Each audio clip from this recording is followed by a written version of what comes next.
Hello, and welcome to the Dokkan Battle video. In this video, I feel like I have gotten enough time using all the new LRs that came out during the celebration. No, this is going to be a tier list. I'm not including any EZA LRs in this because I just feel like that's not really fair to all these other LRs that have not EZA'd yet. These are just more newer LRs that I feel how I feel about them and what kind of like the positions are here. Actually, let me make an honorable mentions tier real quick. I believe I had one, but it seems I no longer do. So give me one quick second to make honorable mentions. Cool. So for units that didn't quite make the list that I do feel like are worth talking about, I do have actually 4 of them.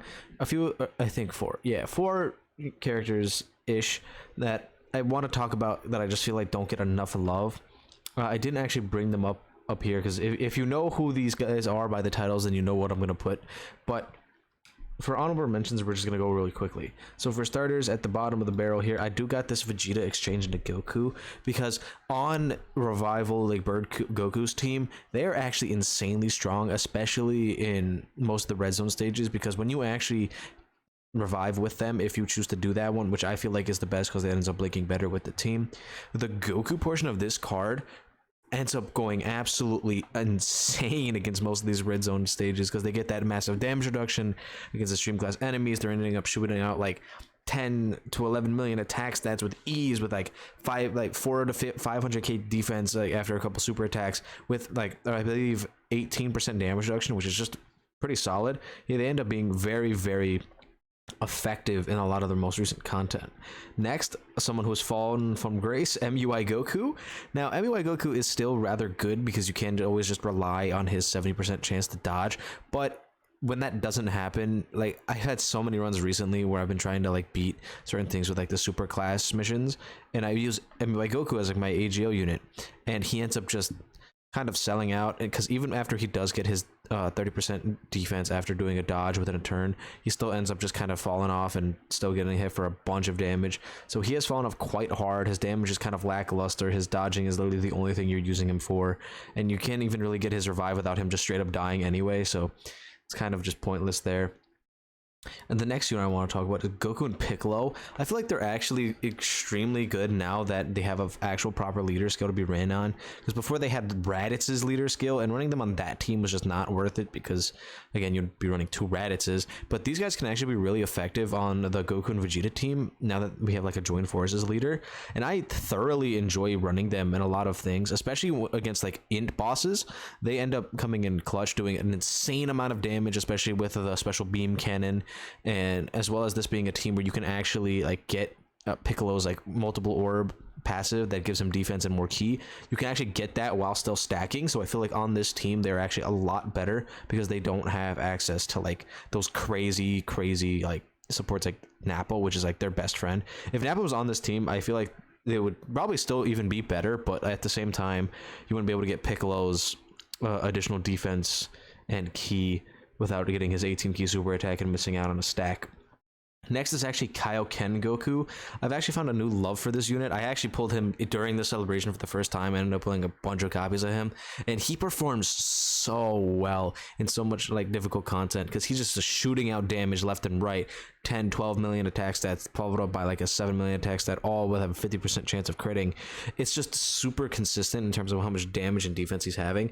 The thing is that his just start of turn defense is quite low because he really wants that 18 key super attack to actually boost up his defense really high, as well as getting that active skill on. This is actually a very good active skill, especially in like things like Super Battle Road, where because it's a guaranteed stun that does insane amounts of damage and gives him his super attack defense. So besides that, like he's just a very solid character that you can just throw on any team that he's on and he'll just work wonders. Now getting into the actual tier list, you have to think about it like this, right? I don't have all of these characters rainbowed, so I do not have the peak compatibility for all these characters. So I don't know their exact maxes. I haven't seen like them on my own, but I have seen them in a video, so I kind of know how to feel about these guys. First up on the list is actually Goku and Gohan. I do feel like these guys are a little bit underrated because they are doing an absolute massive amount of damage, especially on like their active skill turn. If they're doing this and then shooting out like 3 super attacks, all doing like guaranteed crits, they're actually going to be doing tons and tons of damage. The only thing about them though that I don't like is, one, their starter turn defense, which again is the same problem with somebody like Kaioken Goku, where they really want a super attack. And secondly is their typing. Being tech is good right now because like AGL Broly is still one of the hardest fights in the game, but there's so many like really difficult int bosses that kind of just neuter them and make it so that it's very difficult to get them going, because they do have a small amount of like build up here, as well as just really wanting to super attack. And since there's so many now bosses that actually are sealing when you get into their fights, King Cold seals, the Metal Cooler Core seals, the first phase of Omega can seal. Like, all these bosses are now sealing and making it so that you can't super attack, and this unit is like desperately trying to get that. And I feel like when they don't do that, they ended up just kind of being a little lackluster. They are on some alright teams, so they have that going for them. It's just I wish they were a little better at the start of turn and had a little bit more defense after they super attack. But overall, I think this character is actually very, very solid and very good. Moving on next to number 9. This one was something that I was a little sad about because I wanted him to be a little bit higher here. But it's actually Allergen Nimba. Oh, actually, no, it's not. I lied. Oops. It's going to be like this. But it's actually LR Merge Zamasu. My fault. That's a bit of a goof. But LR Merge Zamasu, I feel like, isn't actually incredibly powerful. His one weakness is just his lack of partners. Well, you may be like, oh, but he does have one in the EZA Merge Zamasu and Goku Black, right? Or the Goku Black and Zamasu card. But the thing about them is, since you're going to want both of them on rotation, and both of them want to get hit a bunch of times, it ends up being very conflicted.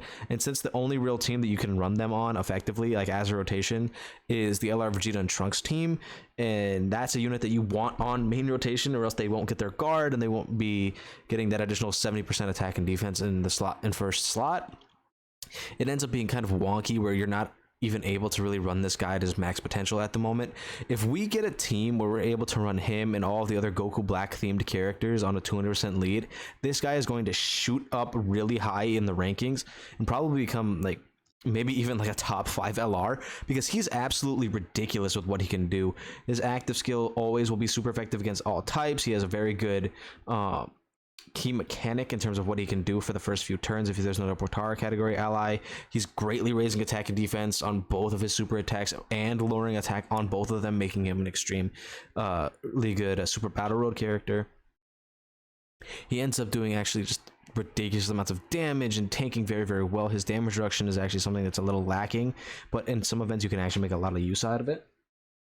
So I do feel like he's actually very, very good, and honestly, he's one of my favorite characters to run right now. It's just he doesn't have any partners, so when he does, he's going to drastically shoot up in the rankings. So now moving on to the little goof I made is actually Allergen Nimba. This is by far one of the like my favorite units in the entire game, and now that he has a proper team to be ran on, same thing that I'm talking about with LR Merge Zamasu, like he had the same problem where there wasn't really a spot to run him where he was going to be good. He didn't have a 200% until LR Final Form Cooler's 200% team, but now that he has that, he is able to be just a monster defensively, able to sit in slot 1 and just make it so that LR Final Form Cooler is able to do all his super attacks and get his defense after he supers. And you also got to remember that this guy does have that 50% chance to just completely nullify blast super attacks, which is the most common super attack type for enemies in the entire game at the moment. They are starting to make a lot of strike-based super attacks, but even with that, he has permanent guard in slots 1 and 2. So as long as he's not floating, he is going to be a defensive monster. And if you just give this guy like some dodge and some additional chance, he can actually build up his second part of his passive here and getting up to ridiculously high defensive numbers. And it just makes it super easy for the rest of the units on LR Final Form Cooler's team to be just that much better. Plus, he also has a Metamorphosis, which is a healing link with LR Final Form Cooler, so you're able to just keep that topped up. His link set is also probably one of the strongest link sets in the entire game for villains. Like Janibas in general have just always had amazing links, so this guy now with the team that he has access to with Final Form Cooler has become just a literal wall that people have been downrating him like constantly since he came out. People have called him mid so much that I just feel like they did not know what they were talking about, and now that people actually can use him to his full power, people are going to start seeing exactly what we've all been screaming about with this guy, and I'm super happy that that's happening. You also can't underrate his active skill, which is the rage mode. You can actually use this in a lot of very interesting ways right now, mainly canceling things like Omega's super attack, the metal cooler core, removing seals. Like, you can also do it for locks against like Cell Max and other events that lock. Like, he can just completely get rid of those effects and make it so that you can actually just restart that rotation and be completely fine and removed of all those negative effects. So overall, this guy's just phenomenal. If you don't have him, I strongly encourage like trying to get this guy like on like Carnival banners, because Carnival banners are super good. Like right now, him being featured on Metal Cooler's banner is just insanely like amazing for him, and I just wish that more people would understand how good he actually is. All right, moving on to number 7. I believe we do have the Metal Cooler, right? Yeah, Metal Cooler. So Metal Cooler is a character that I've been using like constantly right now. I haven't put out his 200% video yet just because I've been really busy, but this guy is like ridiculously powerful. The only problem I have with him is that I wish this was like a greatly stacked defense and maybe like for like 3 turns or something. That way his defense would be that much better, but he is just so consistent in terms of just being a heal bot, where he is making it so that you will never like be caught of like your pants down against a lot of these really tough bosses. And even if you are, if he's the one to die, no matter what turn, no matter how high or low your HP is, you will revive with him. Once only, of course, but like that is such a very like important mechanic for him, because if he didn't have that, he would be a lot worse just in general. I've also, like, in my personal experience and a lot of other people's experiences, his nullification has probably been the most consistent out of any other characters ever, because they've just been spamming like these unarmed super attack enemies, especially in the Wicked Bloodlight Run zone, where like a lot of the like hardest enemies do unarmed super attacks. So this guy's able to just completely get rid of that and make it so that doesn't happen, considering he has a 70% chance to do that. He links up fantastic with a lot of the other metal coolers, and as well as like, well, mainly the metal cooler cores and the metal cooler army LR, but he also links up well with like most Friezas and regular coolers and even Allergen Nimba.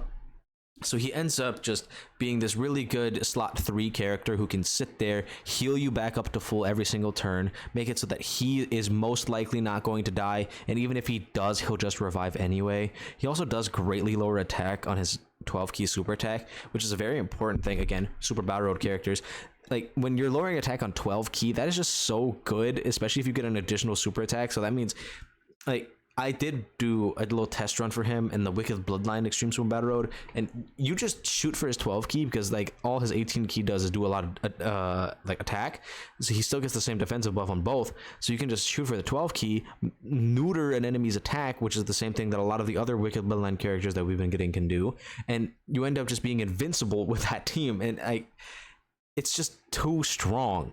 His active skill is also rather good. The condition is a little wonky, so you may not get that all the time, but recovering 30% HP is something that it should not be slept on. I haven't had too many circumstances where that has actually mattered, but it is something that is quite nice, especially if you are low health.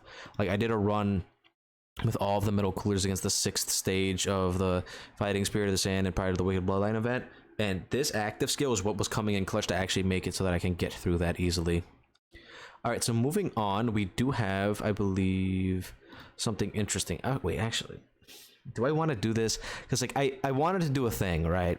I had an idea planned, and I didn't really know how to go about this, so I'll just kind of save it for a little bit. But yeah, okay, I'll just wait. I'll wait.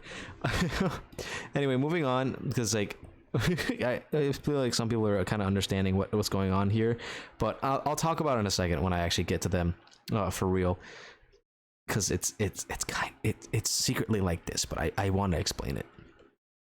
So LR Golden Frieza is by far probably one of the best villains in the entire game. He has the best turn 1 like ever in terms of performance, because he has that 90% damage reduction at the very start of the turn. and he does lose damage reduction very quickly, but it's to the point where he'll still be very strong defensively with 30% damage reduction because he's raising defense here. He has amazing defense from getting the 5 super attacks. He also gets more attack after 5 attacks hit, and he ends up linking very well with LR Final Form Cooler. Again, another character that allows LR Final Form Cooler to just go crazy. Plus, this guy can shoot up absolutely ridiculous damage numbers, especially after he gets this additional attack and key.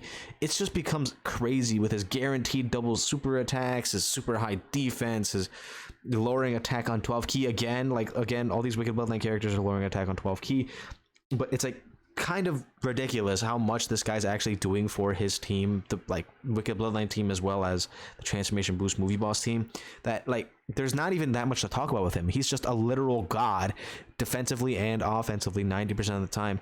Plus, he can even look more impressive than Final Form Cooler at times, which is just crazy to think about.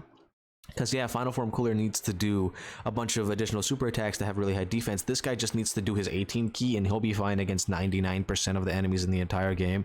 Plus, being AGL and not having too many like things that will contest him, because tech isn't a really like, I guess how I said, it's common enemy type for the really hard bosses. We do have Cell Max, who is a tech enemy, as well as Red Zone Frieza, but like if you're gonna go against those fights, you may even still just bring this guy just because he has such amazing start of turn damage reduction, everything else that he can do.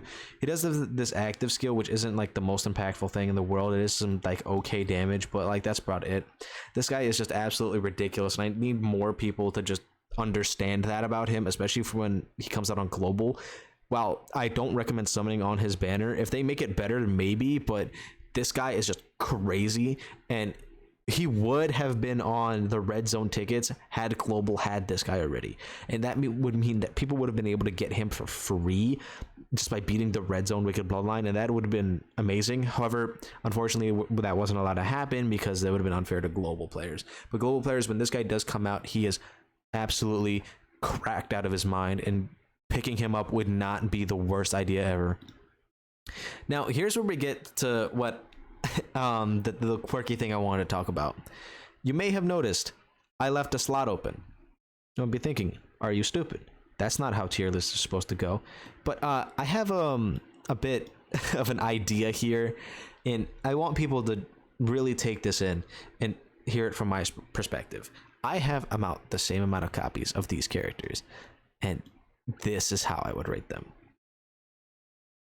Which you might be thinking to yourself, why are you putting LR Super Saiyan Goku and Vegeta on the list twice? And that is because of the drastic like performance output between them having their shirt on and them not having their shirt on. Now, I am rating the LR Super Saiyan 4s and the LR Gods as their entire kit. That means including Super Saiyan 4 Gogeta and including the blue version, right? I feel like splitting these guys up is significant enough in terms of how they've performed for me and other people that this makes a lot of sense. So I really do want to just talk about them first before like we actually get into everything that I feel about them. Okay, so with these guys, right, without their shirt on, once they lose this 3 turns of additional damage reduction and the high chance to get to a super attack, they are basically sitting ducks that can get hit really, really hard by a lot of the strongest enemies in the game, right? They end up not really performing too well and really needing additional super attacks to have decent defense, and it just ends up getting really, really wonky. But the second they transform and get the additional 10% defense and the 70% chance to do an additional super attack, they shoot up so high defensively that it's not even like comparable. They feel like a completely different unit after they have taken their shirts off. Plus, they also get access to their active skill, which does a pretty decent amount of damage because of how high their stats and start of turn buffs are. They just become that much better. Plus, you have the guaranteed crit, which is again something that gets procced by their active skill because it's a on 24 key thing. Like it's something that like I feel too passionately about, especially with this character. Like I am gonna be, people are going to call me a meat writer for them right now, but like that's fine. I don't care. This is just personally how I feel about them, and I feel like this unit, after they have gotten their morale boost, as Global likes to call it, they are so drastically better that I feel like they compete well with the 7-year LRs just overall in performance they do more damage. I feel like they end up tanking about the same amount. So it's like, what are they really doing that's different between these guys, right? If they are shooting out more damage while having the same level of defense as their transformed versions, right? It's just a matter of actually getting to the transformation, because once you get to the transformation, I feel like these guys are just better than both of the 7-year LRs, and that hurts me to say because I love the 7-year LRs, but like, you got to understand that for the 7-year LRs, these two first forms of them, they can get caught so easily after they lose their first turn of guard that you're gonna probably transform like faster than you'd want to, and you can't stall out to get their super attacks in to like raise their defense. So all they're really having is their super attacks, and sometimes you'll get cucked with the key because their key mechanic is just something that can really be really powerful, because they all have a very similar key mechanic of getting additional key per orb, right? But like, you got to understand that like when you're running all of these characters who are very key hungry, you're going to end up not having enough key for all of them, and usually it ends up being the 7-year LRs, because they're typically what's in your like third slot. When you want this guy in your second slot, he's going to get the majority of the key, because a lot of times you're going to be pairing them up with Bird Goku, who is just a better partner than what these guys have. Granted, they also have Bird Goku as their partner, but you got to understand this, all right? I just feel like overall performance wise, I like this shirtless version of Goku and Vegeta better than both the 7-year LRs. Don't sleep on them. They're still really good. They have the attack break. They have the guaranteed crits on their super attack. They have very good key mechanics. Gogeta gets his damage reduction, and the Blues get their dodge. But like, I can't help but feel like the shirtless version of them is just performing a little better. Now granted, I have all of these guys at roughly the 79-69% range, so maybe my opinion is wrong based on the fact that I just don't have them all rainbowed, but that is just how I feel. And no, these guys I have like the least amount of dupes of between all three of them, so they're just too similar, while having this unit pump out more damage to the point where I just like, yeah, I like them better. They all can get caught. They all have these weird wonky turns where after they run out of a thing, they can get caught and killed. But I also feel like their team is a little better than both of these guys. They have better options. They have better partners. It's just something that I personally like as a preference. Like, I feel like if we're looking at this, right, this looks weird. I understand that. But at the same time, this feels correct in my heart, and I want to go with it, okay? So I'm going to move on to this next pick, and I just hope you guys understand this, because I'm recording this in a post EZA cooler world. So that's why I don't feel like the top three are going to be that hard to think about. But this is what I'm doing. Bird Goku, cooler, and then let's just bring this guy up here. And Vegeta and Trunks. That's my top three. And now, I guess I do have to explain myself here, but first off, Bird Goku, easy revive, but like the difference is with like him in comparison to like cooler as of right now is Bird Goku doesn't have like an insane partner that makes him better, right?